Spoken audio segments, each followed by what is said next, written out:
Hello everyone, welcome to my channel maths classes. Finance mathematics पढ़ रहे थे हम। तो एक लेक्चर हम इसमें कर चुके हैं, पिछले सिंपल इंटरेस्ट पढ़ चुके हैं।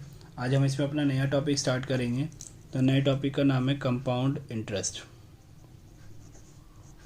कंपाउंड इंटरेस्ट, ठीक है। तो पहले मैं इसका थोड़ा आपको फॉर्मूला बता दूं, फिर मैं इसको एक्सप्लेन करूंगा कि कंपाउंड इंटरेस्ट होता क्या है, ठीक है, क्योंकि वो थ्योरी आपके काम आएगी। तो इसमें जो हमारा फॉर्मूला होता है amount equals to P one plus R by M और पावर में एम टी। ये जो एम होता है ये वेरी करता है। अगर एनुअली है, एनुअली के लिए जो एम होता है वो 1 होता है, ठीक है ना। फॉर सेमी एनुअली एम 2 होता है। एनुअली मतलब सालाना, इसको ईयरली भी लिख सकते हो आप, यहाँ पे कोई प्रॉब्लम नहीं है, जिसमें आप कंफर्टेबल हो। और इसको हम क्या बोल सकते हैं, हाफ ईयरली। क्वेश्चन में कुछ भी लिखा हो सकता है, ईयरली चाहे हाफ ईयरली। ऐसे ही जो क्वार्टरली होता है, क्वार्टरली के लिए हम 4 लेते हैं, और मंथली के लिए हम क्या लेते हैं, 12।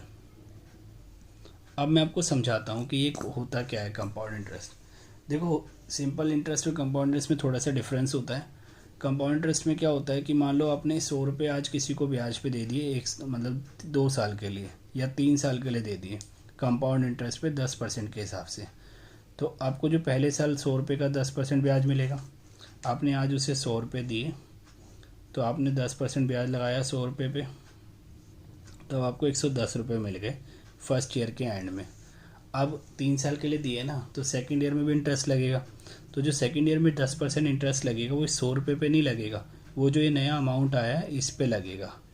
तो जब 110 का 10% निकालोगे तो 11 आएगा।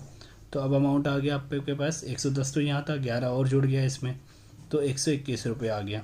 अब जो तीसरे साल ब्याज लगेगा वो इस 100 रुपये पे नहीं लगेगा, वो इस 121 रुपये पे लगेगा। मतलब जो 10% लगेगा वो इसका, तो 12.1। तो अगर मैं 121 और 12.1 को जोड़ दूंगा तो लगभग 133.1। अब मेरा यही समझाने का मतलब है कि इसमें हर बार जो आपका अमाउंट आएगा वो नया प्रिंसिपल बनता चला जाता है। हर बार जो अमाउंट आता है वो नया प्रिंसिपल बनता चला जाता है। तो यहाँ पर स्टार्टिंग में ये प्रिंसिपल था, फिर ये सेकेंड ईयर की स्टार्टिंग में ये प्रिंसिपल है, और थर्ड ईयर की स्टार्टिंग में ये प्रिंसिपल है। मतलब आप कह सकते हो कि फर्स्ट ईयर के एंड में जो अमाउंट आता है वही सेकेंड ईयर का प्रिंसिपल होता है। ये बात याद रखना, बहुत इंपॉर्टेंट क्वेश्चन है इस बेस्ड आगे जो मैं बात बोल रहा हूँ। अब फर्स्ट ईयर के एंड में जो अमाउंट है वो सेकेंड ईयर का प्रिंसिपल बन जाता है, और जो सेकेंड ईयर के एंड में अमाउंट होएगा वो थर्ड ईयर का प्रिंसिपल बन जाएगा। सिमिलरली अगर कोई थर्ड ईयर के एंड में अमाउंट है तो वो फोर्थ ईयर का प्रिंसिपल बन जाएगा। अब ये जो कंपाउंडिंग होती है ये अलग अलग तरीके से होती है। जैसे ये तो साल वाली थी कि भाई 1 साल बाद आपका क्या हो रहा था, प्रिंसिपल चेंज हो रहा था। बट ये प्रिंसिपल आपका हर महीने भी चेंज हो सकता है, हर 3 महीने में भी चेंज हो सकता है, और हर 6 महीने में भी चेंज हो सकता है। तो जब हम इसको हर 6 महीने में चेंज करते हैं तो हम बोलते हैं भाई कंपाउंडिंग सेमी एनुअली हो रही है, हाफ ईयरली हो रही है। जब हर 3 महीने में चेंज करते हैं तो क्वार्टरली हो रही है। जब हम हर महीने चेंज करते हैं तो मंथली हो रही है। मतलब हर महीने चेंज करने का मतलब होता है कि फर्स्ट मंथ में आपने मान लो इंटरेस्ट लगाया, तो सेकंड मंथ में जो भी पैसा आएगा, जो भी अमाउंट आएगा वो सेकंड मंथ का क्या बन जाएगा, प्रिंसिपल बन जाएगा। फिर सेकंड ईयर के एंड में जो भी अमाउंट आएगा वो सेकंड मंथ के एंड में जो भी अमाउंट आएगा वो थर्ड मंथ का क्या बन जाएगा, प्रिंसिपल बन जाएगा। ये होता है मंथली। क्वार्टरली में क्या होगा कि मान लो फर्स्ट 3 मंथ, 3 महीने का आपने 4 हिस्से कर लिए, तो पहले 3 महीने पर जो भी आपको अमाउंट मिलेगा वो अगले 3 महीने का प्रिंसिपल बन जाएगा। फिर उसके 3 महीने में जो भी आपको अमाउंट मिलेगा वो अगले 3 महीने का प्रिंसिपल बन जाएगा। ऐसे ही चलता रहेगा। और सेम एनुअली के लिए होता है कि 6 महीने बाद जो अमाउंट आएगा वो अगले 6 महीने का प्रिंसिपल बन जाएगा, और फिर ऐसे ही चलता रहेगा। तो उसके लिए ये फॉर्मूला होता है हमारे पास। तो अब हमने समझ लिया भाई कंपाउंड इंटरेस्ट क्या होता है और किस किस तरीके से इसकी कंपाउंडिंग होती है। तो 4 कंपाउंडिंग होती है इसमें। इसे कंपाउंडिंग बोलते हैं जितने टाइम बाद आपका प्रिंसिपल क्या हो रहा हो, चेंज हो रहा है, ठीक है। तो ये फॉर्मूला होता है, जो भी कंपाउंडिंग बोलेगा उसके अकॉर्डिंगली हम इसको एम को यूज़ कर लेंगे। अगर वो एनुअली बोलेगा तो M1 हो जाएगा, अगर वो सेमी एनुअली या हाफ ईयरली बोलेगा तो M2 हो जाएगा, इस फॉर्मूले में 2 पुट कर देंगे।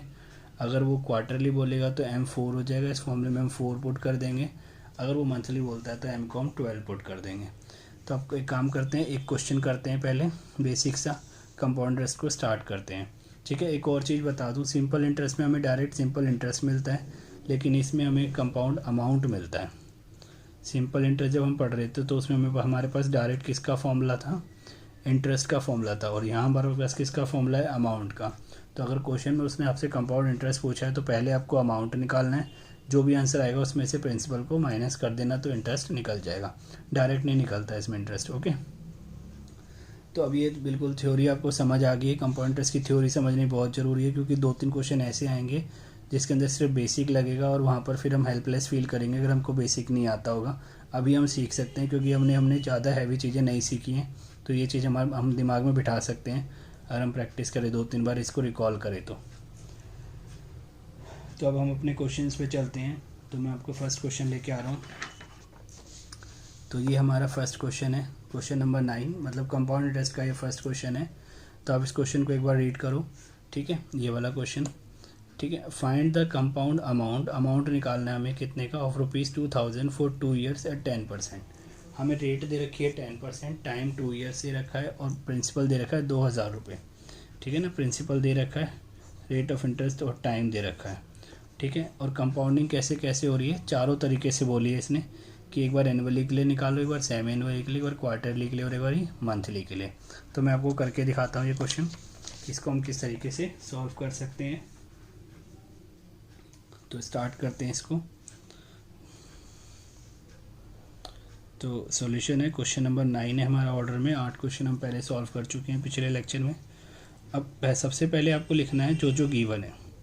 तो प्रिंसिपल आपको 2000 गिवन था, रेट ऑफ इंटरेस्ट आपको कितने गिवन है 10%, और टाइम आपको गिवन है 2 years, ठीक है। जो भी आपको गिवन है वो आपने लिख लिया। सबसे पहले आपको लिखना है फॉर्मूला कंपाउंड अमाउंट का। फॉर्मूला लिखने के बाद आपको फर्स्ट केस लिखना है एनुअली या ईयरली, आप जो आपका मन करे, जो क्वेश्चन में लिखा है वो लिखना, ठीक है ना। एनुअली के लिए एम हमारा 1 होता है, तो हम यहाँ पर एम की जगह 1 लिख देंगे, 1 + r। अब नीचे 1 लिखने का कोई लॉजिक ही नहीं होता, r/1 तो r ही होता है। ऐसे यहाँ पर मैं 1 लिखूँगा m की जगह और 1 को t से मल्टीप्लाई करूँगा तो t आएगा। तो अब ये ध्यान रखना, अगली बार से जब एनुअली क्वेश्चन आएगा तो मैं डायरेक्ट यही फॉर्मूला लिख दूंगा, m को 1 एज्यूम करके, p 1 + r की पावर t। इससे आपका टाइम सेव होगा और मैं आपको भी सजेस्ट करूँगा कि डायरेक्ट लिखने की कोशिश भी करो, मतलब ट्राई किया करो, ठीक है। तो अब एक काम करते हैं, सारी वैल्यूज क्वेश्चन में पुट कर देते हैं। प्रिंसिपल की जगह 2000, रेट की जगह कितना 10%, तो 10% है तो 10/100 लेंगे, ठीक है ना। परसेंट का साइन जब हटता है तो 100 आ जाता है नीचे। अब उसके बाद टाइम कितना दे रखा है मुझे 2 years। अब आप इसको कैलकुलेटर पे सॉल्व कर लो, जिसको नहीं आता देखो, पहले 10/100 करना, जो भी वैल्यू आएगी उसमें +1 करना, जो भी आंसर आएगा उसको फिर 2 बार मल्टीप्लाई करना, फिर जो आंसर आएगा उसको 2000 से मल्टीप्लाई कर देना। तो हमारा इसको सॉल्व करके कितना आंसर आ जाएगा, मैंने कैलकुलेशन करके रखी हुई है टाइम सेव करने के लिए। तो हमारा इसका आंसर आ जाएगा 2420। ये हमारा इसको सॉल्व करके आंसर आ जाएगा। चलो अब इसका हम सेकंड पार्ट करते हैं। सेकंड पार्ट, इसमें हमें क्या बोला था, सेमी एनुअली। फॉर्मूला तो हमने लिख ही दिया है वहाँ पर, अब बस ये हम फॉर्मूले के थोड़े बहुत चेंजेस करते रहेंगे। तो जो सेमी एनुअली होता है उसमें एम की वैल्यू कितनी होती है, 2 होती है। तो जो आपका फॉर्मूला होता है अमाउंट का, उसमें आप एम की जगह क्या लिख दो 2, तो नीचे 2 लिख दिया मैंने एम की जगह, और ये 2 थी। यहाँ पर एम होता है नीचे और यहाँ पर भी एम होता है, तो एम की जगह मैंने 2 लिख दिया। अब मैं सारी वैल्यूज पुट कर दूंगा। पी की जगह 2000, रेट 10% है, 10% का 100 आएगा नीचे और एक 2 लिखा ही हुआ है, तो ये 100 और 2 आपस में हमेशा मल्टीप्लाई हो जाएंगे। फिर एम की जगह 2 लिखा हुआ है और टाइम की जगह कितना पुट करना है, 2 पुट करना है।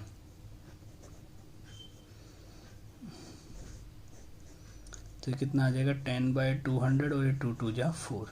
अब आप इसको सिंप्लीफाई कर लेना उसी तरीके से जैसे मैंने अभी आपको बताया है। तो यहाँ से आपका कितना आंसर आ जाएगा सॉल्व करके 2431, ठीक है। ये मैं अप्रॉक्स आंसर लिख रहा हूँ, आप खुद से कैलकुलेशन करके करना। और फिर भी कैलकुलेटर पे ना सॉल्व हो तो मेरे से पूछ सकते हो, इंस्टाग्राम टेलीग्राम में, वहाँ पर आपको थोड़ा समझा सकता हूँ कि बड़े बड़े नंबर्स को हम किस तरीके से मल्टीप्लाई कर सकते हैं कैलकुलेटर का यूज़ करके। अब उसके बाद नेक्स्ट आ जाएगा हमारा क्वार्टरली, m = 4, ठीक है ना। तो p 1 + r/4 4t, है ना। मैंने इसमें m की जगह क्या लिख दिया, 4 लिख दिया। तो रेट की जगह क्या पुट करेंगे, 10%, और 4 है नीचे तो 400 हो जाएगा। 100 मल्टीप्लाई 4, एक तो r का जो परसेंट होता है 100 वो, और ये वाला 4 मल्टीप्लाई होकर 400, तो ये 4 और टाइम की जगह 2 लिखना है। तो इसे सिंप्लीफाई कर दो, तो 10/400 और ये 4 2 जा 8। ठीक है, इसको सॉल्व कर देना, तो आराम से कैलकुलेटर पे सॉल्व कर सकते हो। तो ये कितना, ठीक है, इसको सॉल्व करके कितना आ जाएगा, 2436.80। ठीक है, अब फोर्थ क्वेश्चन देखो, फोर्थ वाला पार्ट है मंथली। ठीक है, अब मैं एक और भी ट्रिक बता दूंगा आपको कि 8 बार थोड़ी ना लिखोगे आप मल्टीप्लाई कर करके कैलकुलेटर पे। तो अभी मैं आपको एक ट्रिक बता दूंगा इस क्वेश्चन को सॉल्व करने के बाद कि कैसे आप एक बार में जल्दी कर सकते हो, मतलब आपको बार बार नहीं टाइप करना पड़ेगा। तो मंथली के लिए m कितना लेते हैं, 12 लेते हैं। तो P1 + R, यहाँ पे 12 आ जाएगा नीचे, अब m की जगह 12t। अब उसके बाद प्रिंसिपल की जगह क्या आ जाएगा, 2000, 1 प्लस रेट की जगह क्या आ जाएगा, 10%, और नीचे 1200, ये 12, और टाइम की जगह कितना आ जाएगा, 2 आ जाएगा। अब जैसे देखो ये कितना बड़ा नंबर आ गया, 10/1200 की पावर 24। अभी मेरे पास वो दूसरा वाला कैलकुलेटर नहीं है, तो मैं बस आपको समझा देता हूँ कि किस तरीके से आप उस कैलकुलेटर से सॉल्व कर सकते हो। जैसे एग्जांपल देते हैं, एक क्वेश्चन, मतलब जैसे समझाता हूँ मैं आपको, इस पेज पे देखते हैं। अब मान लो जैसे आपको 1.1 की पावर 8 सॉल्व करना है। ठीक है, तो देखो इसको हम कैसे करेंगे। सबसे पहले आपका जो कैलकुलेटर होगा, ठीक है, जो स्क्वायर वाला ब्लैक वाला कैलकुलेटर होता है, उस कैलकुलेटर पे आप पहले 1.1 को मल्टीप्लाई कर लो 1.1 से, और इक्वल टू दबाओगे तो एक आंसर आ जाएगा, है ना। उसके बाद क्या करना है, देखो पहले ये दो सॉल्व कर लेना और आंसर निकाल लेना। कहीं आप इसको लिख के बस यही छोड़ दो, इन दोनों को मल्टीप्लाई करके आप आंसर निकाल लेना। आंसर निकालने के बाद आपको देखो इसको कितनी बार मल्टीप्लाई करना था, ये जो 1.1 है इसको आपको कितनी बार मल्टीप्लाई करना था, 8 टाइम मल्टीप्लाई करना था, है ना। अब इतना अगर आप अब लिखने में इसको इतना टाइम लग रहा है, सोचो कैलकुलेटर पे इसको टाइप करना पड़े तो ये सिरदर्दी लगेगा। अब हमने क्या करा, 2 बार मल्टीप्लाई करके आंसर निकाल लिया। अब ये कितनी बार बच गया, 1 2 3 4 5 6, 2 बार कर लिया ना, 6 बार बच गया। तो आपको 6 बार इक्वल्स टू प्रेस करने हैं, समझ आ गया। ये दोनों को मल्टीप्लाई करके जो भी आंसर आएगा उसके बाद आपको 6 बार क्या दबाना है, इक्वल्स टू दबाना है। आपका 1.1 की पावर 8 सॉल्व करके आ जाएगा। ठीक है, जैसे अब मान लो आपको 1.43 की पावर 20 सॉल्व करना है। तो आप क्या करो, पहले 1.43 को मल्टीप्लाई कर लो 1.43 से, और इसका आंसर निकाल लो मल्टीप्लाई इक्वल टू दबा के। जब इसका आंसर आ जाएगा उसके बाद अब देखो 20 बार करना था, 2 बार कर चुके हो, तो आंसर निकालने के बाद 18 टाइम्स आपको इक्वल टू प्रेस करना है। ठीक है ना, तो 18 टाइम जब आप इक्वल टू प्रेस करोगे तो ये आपका सॉल्व हो जाएगा। तो इस टेक्निक को यूज़ करना है आपको अपने कैलकुलेटर पे। आप बड़े बड़े मल्टीप्लिकेशन, ये जो जिनमें सेम टर्म मल्टीप्लाई होती रहती है, उसे कर दोगे। तो अब मान लो ये सॉल्व करके मेरी कोई टर्म आएगी, उसकी पावर में 24, तो पहले मैं क्या करूँगा, ये जो भी टर्म आएगी उसको 2 बार मल्टीप्लाई कर लूँगा।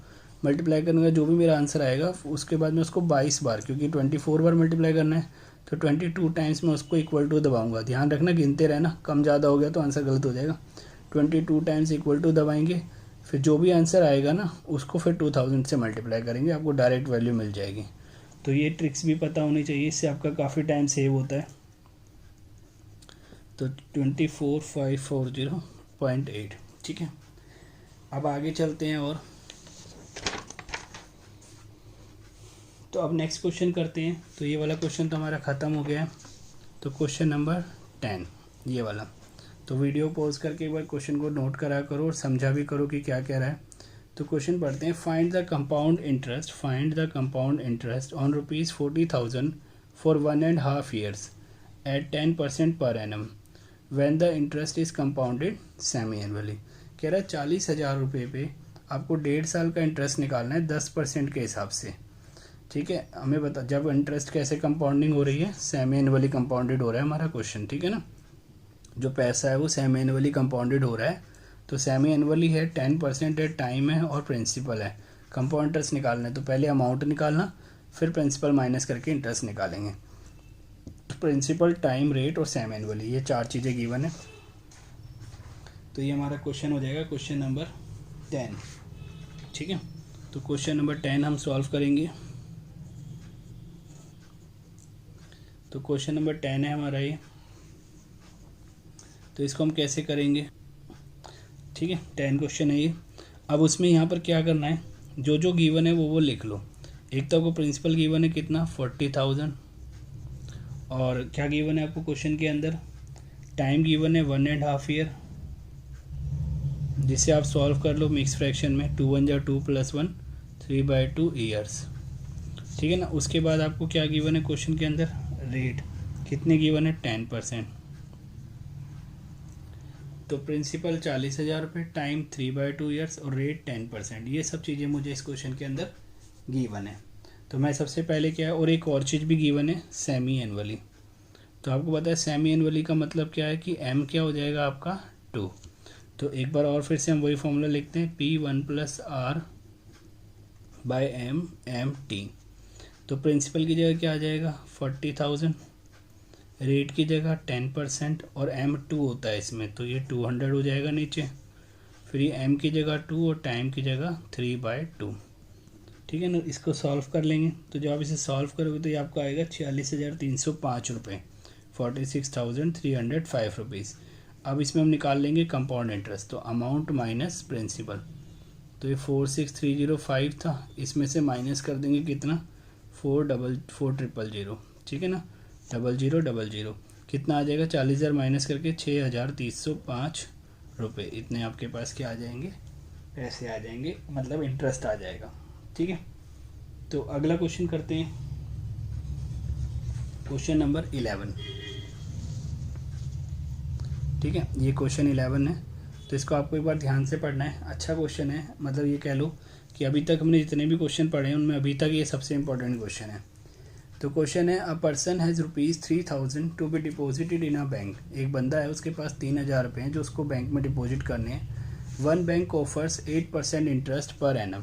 जो एक बैंक है उसको 8% इंटरेस्ट देता है हर per annum, compounded half yearly. ठीक है ना, हाफ ईयरली कंपाउंडिंग देता है, 8% इंटरेस्ट देता है। और जो दूसरा बैंक है वो 9% इंटरेस्ट ऑफर करता है, लेकिन कंपाउंडिंग क्या करता है, एनुअली करता है। तो दो तरह के बैंक हो गए, एक बैंक 8% इंटरेस्ट दे रहा है और कंपाउंडिंग हाफ ईयरली दे रहा है, दूसरा बैंक 9% इंटरेस्ट दे रहा है और कंपाउंडिंग एनुअली दे रहा है। हमें बताना है कि कितना calculate the return in both the bank after 3 years. 3 साल बाद कितना रिटर्न हमें मिलेगा दोनों बैंक में से, और कौन सा बैंक वो बंदा चूज़ करेगा। ऑब्वियस ही बात है, जहाँ ज़्यादा प्रॉफिट होगा वो वही वाला बैंक चूज़ कर लेगा। तो हम एक काम करते हैं, हमें प्रिंसिपल पता है 3,000, टाइम पता है 3 साल। एक बैंक 8% हाफ ईयरली कर रहा है, दूसरा बैंक 9% एनुअली कर रहा है। तो हम दोनों का अमाउंट निकाल के देख लेते हैं 3,000 का, जिसमें हमें ज़्यादा अमाउंट मिलेगा वो वाला बैंक वो बंदा चूज़ कर लेगा। तो स्टार्ट करते हैं। ठीक है, तो स्टार्ट करते हैं। तो सबसे पहले फर्स्ट वाले बैंक की बात करते हैं। जो आपका फर्स्ट बैंक है, प्रिंसिपल तो 3,000 है, रेट ऑफ इंटरेस्ट कितनी है, 8% है, और टाइम 3 ईयर्स है। और जो फर्स्ट बैंक है ये हाफ ईयरली कंपाउंडिंग कर रहा है। तो इसका अमाउंट निकाल लेते हैं। तो अमाउंट का फॉर्मूला क्या हो जाएगा, P1 + R/m/t। ठीक है ना, तो वैल्यूज पुट कर दो। P की जगह 3,000, रेट की जगह 8%, हाफ ईयरली के लिए m कितना होता है, 2 होता है। तो ये 200 हो जाएगा नीचे, m है ना ये, और एक 2 × 100, m की जगह 2 और टाइम की जगह 3। तो हम इसे सॉल्व कर लेंगे। तो सॉल्व करके जो वैल्यू आ जाएगी हमारे पास लास्ट, वो आ जाएगी 3796। ये कौन सा वाला आ गया, फर्स्ट बैंक वाला अमाउंट। अब हम सेकंड बैंक वाला निकाल लेते हैं। तो सेकंड बैंक जो है उसके अंदर प्रिंसिपल तो सेम है, दोनों में प्रिंसिपल और टाइम दोनों में सेम है। रेट इसमें 9% है और टाइम कितना है इसमें 3 ईयर्स, और इसमें एनुअली कंपाउंडिंग हो रही है मतलब ईयरली। तो इसका अमाउंट निकालते हैं। तो डायरेक्ट इसका फॉर्मूला मैंने बताया था कि m को 1 पुट करके लिख दिया करेंगे अगली बार से। तो प्रिंसिपल की जगह 3000, रेट की जगह 9% और टाइम की जगह 3। तो इसको सॉल्व करोगे तो आएगा 3885, ये वैल्यू आ गई। तो क्लियरली दिख रहा है कि यहाँ ज़्यादा अमाउंट मिल रहा है। दो आंसर तो ये हो गया, उसने रिटर्न बोला था तो हमें यहाँ पर ज़्यादा अमाउंट मिल रहा है सेकंड बैंक से, तो हम क्या बोलेंगे कि second bank must be chosen. ठीक है ना, तो बंदा कौन सा बैंक चूज़ करेगा, सेकंड बैंक चूज़ करेगा। तो क्लियर हो गया आई थिंक। तो यहाँ तक कोई प्रॉब्लम नहीं है। ठीक है, तो एक क्वेश्चन और करते हैं फिर आज वाली क्लास को ओवर करते हैं।